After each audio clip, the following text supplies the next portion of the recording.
Hello everyone. आज गोटे बहुत सुंदर कथा मो मन को आसी मुझे सहित सेयार करी।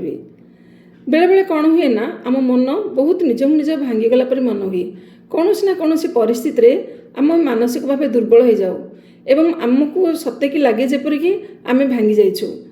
सांग माने जदि कौन परिस्थिति से मनोभावना जदि मन को आसे ताहले जमा हताश हुंतु नहीं। कारण आपण देखिथिबे जेतेबेले बादल फाटी जाए सेतेबेले बहुत सुंदर वर्षा हुए।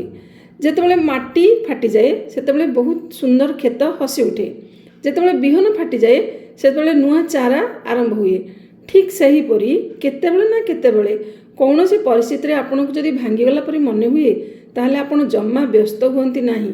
कारण भगवान आपन को कौन सी एक भल सुंदर और नूतन काम रे उपयोग करिवार योजना करिसेंती। एवं जेमती कि देखिबा आमे चंदन काठ घसी हुए तेणु से कहा मुंडे लगे भगवान को मुंडे लगे।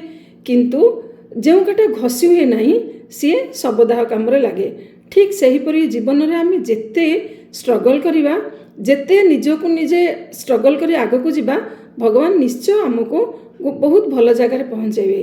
किंतु सेथिपई आमको धैर्य और साहस निहाती आवश्यक। तेणु सांग माने कौन सी परिस्थिति भी आपण माने भांगंतु नहीं। Bye bye.